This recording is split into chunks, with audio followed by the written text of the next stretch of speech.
Hello and welcome to Himveda physiotherapy. मैं doctor Anandesh Kumar, physiotherapist. बात मैं कर रहा हूँ फिजियोथेरेपी प्रोफेशन का। आपको जॉब क्यों नहीं मिलती? फिजियोथेरेपिस्ट के लिए जॉब ढूंढना आज के समय में बहुत ही चैलेंजिंग है, और उसका सबसे बड़ा कारण है कि हमारा जो स्ट्रीम है, फिजियोथेरेपी का सिस्टम है इंडिया में, बहुत ही अच्छा और बहुत ही ग्रोइंग फेज़ में नहीं है, अभी ग्रो कर रहा है। तो इसको ग्रो करने के लिए ज़रूरी है कि फिजियोथेरेपिस्ट अपनी पार्टिसिपेशन दे कॉलेज के लेवल पर, और अगर पास आउट होता है तो अपने लेवल उसमें बताए अपने प्रोफेशन के बारे में कम्युनिटी को कि ये सिस्टम क्या है, फिजियोथेरेपी क्या है, इसमें आप किस तरह से ठीक होते हैं। क्योंकि डॉक्टर्स अपने लेवल पर अपने स्टडी टाइम में पेशेंट को बता देते हैं, इंसिस्ट कर देते हैं कि भाई जब भी आपको तकलीफ़ होगी तो हम ही आपको ठीक करेंगे।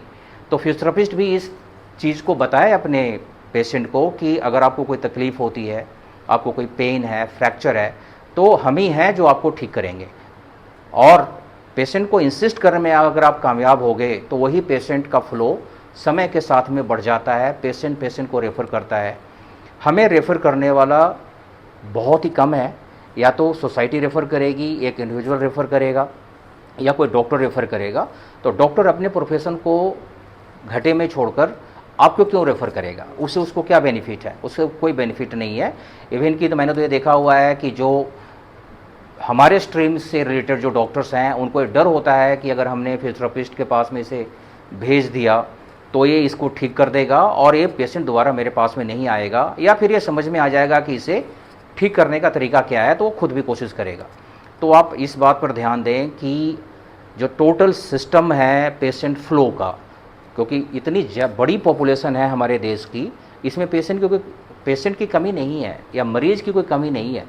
कमी ये है कि उसे सही जगह पर जाने के लिए रास्ता कौन दिखाता है। अगर आपने रास्ता उसे दिखा दिया, उसे बता दिया कि हम वो प्रोफेशनल हैं जहाँ पर कि आपकी ज़रूरत जो है, आपकी जो नीड है, हम ही फुलफ़िल कर देंगे। इसके बाद आपको कहीं जाने की ज़रूरत नहीं है। अगर जाएंगे भी कहीं आप तो हम रेफ़र करेंगे आपको और आप सही जगह पर जाओगे। सो इस तरह से आप अपने फील्ड को, अपने प्रोफेशन को और अपने आप को, खुद को भी ग्रोथ में ला सकते हैं, ग्रो कर सकते हैं। Thank you. प्रोफेशन को ग्रो करने के लिए निरंतर काम करता रहे, अपनी एफर्ट लगाता रहे। आज के समय में जॉब की बहुत ही ज़्यादा दिक्कत हो रही है फिजियोथेरेपिस्ट को। जो बच्चे पास आउट करके निकल रहे हैं उनके लिए कोई जॉब नहीं है। प्राइवेट सेक्टर में जो प्राइवेट कॉलेजेस हैं वो इसकी कोई गारंटी नहीं लेती। तो आप ध्यान रखें कि आप जॉब अपना जब पास आउट होते हैं तो आपको जॉब मिलेगा या नहीं मिलेगा। अगर आप जॉब इमीडिएटली नहीं लेना चाहते हैं तो आप हायर स्टडी में चले जाएं, आप एमपीटी कर लें, पीएचडी कर लें। लेकिन अगर आपको जॉब चाहिए इस किसी भी लेवल पर, तो आपको अपनी मेहनत करनी पड़ेगी, अपने लिए, अपने सोसाइटी के लिए, अपने फिजियोथेरेपी स्ट्रीम के लिए। इसमें किसी और से एक्सपेक्ट ना करें कि कोई आपका काम कोई और करेगा। इसमें सबसे बड़ी दिक्कतें यहीं पर आ रही है कि नई जॉब नहीं क्रिएट हो रही है, वैकेंसी नहीं क्रिएट हो रही है। ये वैकेंसी कौन क्रिएट करेगा?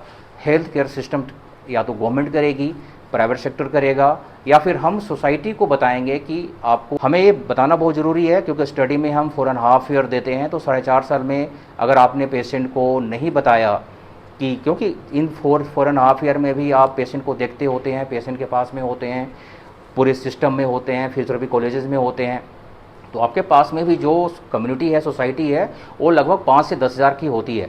अगर इस बीच में भी आप लोगों को टीच नहीं कर पाते कि फिजियोथेरेपी क्या सिस्टम है और ये किस तरह से एक सोसाइटी को, एक इंडिविजुअल को, एक फैमिली को हेल्प करता है, तो आप कहीं ना कहीं बहुत ही मुश्किल में आने वाले हैं। और इस तरह से आज भी लोग मुश्किल में हैं, मैं भी मुश्किल में हूँ। बहुत अच्छा काम नहीं है, और इस काम को ग्रो करने के लिए हमने कुछ स्टार्ट किया है। जैसे हिमवेदा ने एक सिस्टम बनाया है ऑनलाइन का, ऑफलाइन का, 2, 3, 4, 5 क्लिनिक हैं जो हमने स्टार्ट किया हुआ है। तो हिमवेदा के साथ में जुड़ें। मर्जी है तो आप ऑफिस में आकर के, क्लिनिक में आकर काम करें। मर्जी है तो आप अपना होम विजिट का काम स्टार्ट करें, हमारे साथ में जुड़ जाएं। लेकिन ये बहुत ज़रूरी है कि जॉब जो है ना वो क्रिएट करना पड़ेगा हमें। गवर्नमेंट की तरफ से कितनी एफर्ट है आप जानते ही हैं।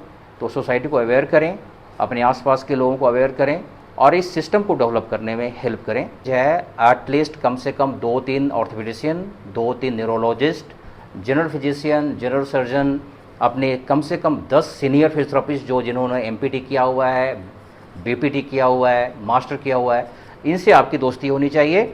और आप डायरेक्ट समय आने पर इनको अपना रेफरल दें या रेफरल लें। अगर आपने खुद अपने आप में काम करने की कोशिश की, नहीं आप देख पाएंगे पेशेंट को, नहीं पेशेंट वो ठीक हो पाएगा। अगर ठीक भी हो जाएगा तो आप कल को आपको बंक करेगा, क्योंकि उसको बहुत ही बेहतर फैसिलिटी चाहिए और वो फैसिलिटी सोसाइटी में है। आप नहीं बताओगे, उसे इंटरनेट बता देगा, उसको उसका पड़ोसी बता देगा, क्योंकि हर किसी के पास में अपना फिजियोथेरेपिस्ट है। हर कोई ये बोलता है कि मेरा फिजियोथेरेपिस्ट बेहतर है। तो इससे तो आप बेहतर ये है कि आप एक सिस्टम बनाएं जिसमें आप बड़े अच्छे डॉक्टर्स हों आपके साथ में, आपके उनके टीम में हो या आप उनके टीम में हो, इससे कोई फ़र्क नहीं पड़ता। समय आने पर आप अपने पेशेंट को उनसे रेफ़र करवाएं, उनके पास में भेजें, और इस गारंटी के साथ में कि हमने पेशेंट रेफ़र किया है तो वो पेशेंट मेरे पास में वापस आ जाना चाहिए। ऐसा नहीं है कि आपने लोअर बैक के पेशेंट को भेजा और किसी डॉक्टर ने उसे प्रोसीजर के लिए मना लिया, एक गलत हो गया आपके साथ में, क्योंकि यहीं पर हमारी जॉब ख़राब हो रही है। यहीं पर आपका काम है वो किसी और सिस्टम में जा कर के फंस रहा है। वो पेशेंट भी आपको कल गालियाँ निकालेगा, बद्दुआएँ देगा, और वो पेशेंट कभी भी नहीं आपसे दिखाएगा और फ्यूचर में कभी भी आपको रेफ़र नहीं करने वाला है, क्योंकि आपने उसको अनजाने में जो उसके साथ में गलतियाँ की है वो उसके लिए बहुत ही भारी पड़ गया है।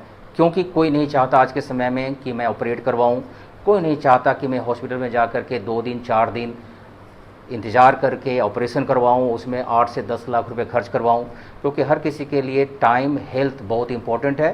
तो इस चीज़ को हर फिजियोथेरेपिस्ट को समझना चाहिए और प्रोफेशन को सबसे टॉप पर रखें। जब तक ये प्रोफेशन आपका है तभी तक आप ज़िंदा हैं। गवर्नमेंट जॉब वाले को छोड़ दो, उनको तो अगर वो नहीं भी काम करेंगे तभी उनको सैलरी मिलेगी, लेकिन अभी वो समय आने वाला है कि काम नहीं करेगा तो सीधा बाहर निकाल दिया जाएगा। लेकिन जो भी प्राइवेट सेक्टर में हैं उनको इस बात से ध्यान रखना चाहिए कि सबसे बड़ा रेफरल आपका पेशेंट है। अगर आपने पेशेंट को ठीक कर दिया और फिट कर दिया तभी आपको रेफरल मिलने वाली है, अदरवाइज नहीं मिलेगी। सबसे इम्पोर्टेंट लास्ट में, अपने फिजियोथेरेपी स्ट्रीम को, फिजियोथेरेपी डिपार्टमेंट को ही ग्रो करने की कोशिश करें। एक फिजियोथेरेपिस्ट जब ये बोलता है कि मैं बहुत ही अच्छा ड्राइनिंग करता हूँ, या बोलता है कि मैं बहुत ही अच्छा कपिंग थेरेपिस्ट हूँ, या बोलता है कि मैं बहुत ही अच्छा कैरोप्रैक्टर हूँ, तो उसमें आपका फील्ड ग्रो नहीं हो रहा, क्योंकि वो आपका एक ब्रांच है। फिजियोथेरेपी अपने आप में बहुत ही बड़ा हेल्थ केयर सिस्टम का डिपार्टमेंट है। इसके सब ब्रांचेज़ हैं। आप उन ब्रांचेस को स्ट्रेंथन ना करें, आप डायरेक्टली फिजियोथेरेपी ब्रांच को स्ट्रेंथन करें, जो फ्यूचर के लिए अच्छा है। अदरवाइज जॉब तो जाएगी कि आपके इस पास में काम करने वाला जो सिस्टम है, हेल्थ केयर सिस्टम है, उसमें कुछ ऐसे लोग तो नहीं जो आपको डायरेक्टली रोकना चाह रहे हैं। उसमें से एक दो ऐसे डिपार्टमेंट हैं जो आपको ये बोलता है कि तुम अपने नाम के साथ में डॉक्टर नहीं लगा सकते। याद रखें उसे, अपने डायरी में उसका नाम भी लिख लें, उस संस्था का भी नाम लिख लें, उस डिपार्टमेंट का भी नाम लिखें। फ्यूचर में जब भी आपके पास में आए तो उनको अच्छे से समझाएं आप फिजियोथेरेपी के बारे में और इस सिस्टम के बारे में, रिहैब के बारे में कि क्या होता है। क्योंकि ह्यूमन लाइफ में, ये 100 साल के लाइफ में कुछ समय तो ऐसे होते हैं जब हर किसी को बिना मेडिसिन का ही ज़िंदा रहने की आदत बन जाती है, और उसे डर होता है कि अगर मैंने मेडिसिन ज़्यादा खाया तो हमारे लिवर, किडनी ये सारे गायब हो जाएंगे और हमारे लिए बहुत ही मुश्किल हो जाएगा। तो हर कोई फिजियोथेरेपी के, योगा के सिस्टम को अपनाना चाहता है जिससे वो हेल्दी रहे, फिट रहे। और फिजियोथेरेपिस्ट को इस मामले में बहुत ही प्राउड फील होना चाहिए कि एक ऐसा डिपार्टमेंट जहाँ पर कि नो साइड इफ़ेक्ट वाली रूल्स को और चीज़ों को लेकर के ट्रीटमेंट हम देते हैं। इन चीज़ों को पेशेंट को बताएं, सोसाइटी को भी अवेयर करें। बहुत सारे लोग बोलते हैं कि आप अपने नाम के साथ में डॉक्टर नहीं लिख सकते, तेरी ऐसी की तैसी। हम नहीं मानते इसे, क्योंकि हमने स्टडी की है। तो मेरी जो स्टडी है, हम तो उसी पर टिके हुए हैं और हमें पता है कि हमें क्या लिखना है और हमें क्या करना है। अनटिल अनलेस ये लीगल सेक्टर में जाए ये बातें, और गवर्नमेंट को इस पर भी ध्यान देनी चाहिए। फिजियोथेरेपी डिपार्टमेंट को ग्रोथ में लाने के लिए, ग्रो करने के लिए ज़रूर वो कुछ न कुछ करें। हमारी जो सोसाइटी है, जो काउंसिल बन रहे हैं स्टेट बाय स्टेट, ये इसमें काफ़ी हेल्पफुल होगी। और भी मैक्सिमम काउंसिल्स स्टेट बनाए जिससे कि स्ट्रेंथ बढ़ जाए। और एक सोसाइटी है IAP, Indian association of physical therapist. जब भी आप सर्च करेंगे आईएपी तो इंडियन एसोसिएशन ऑफ पेडियाट्रिक्स आएगा। सो आप इंडियन एसोसिएशन ऑफ फिजियोथेरापिस्ट को ही सर्च करें। आप जब सर्च करें तो गूगल भी ये मानकर चले कि जो आप सर्च कर रहे हैं ना वो क्या है। तो आप थोड़े से अपने डिपार्टमेंट के बारे में, अपने फिजियोथेरेपी स्ट्रीम के बारे में, इसके बारे में काम करें और इस पर लिखें, इंटरनेट पर लिखें, अपने फेसबुक पोस्ट में लिखें, इंस्टाग्राम पोस्ट में लिखें, जहाँ भी लिख सकते हैं फिजियोथेरेपी के बारे में अच्छी चीज़ें लिखें। Thank you very much.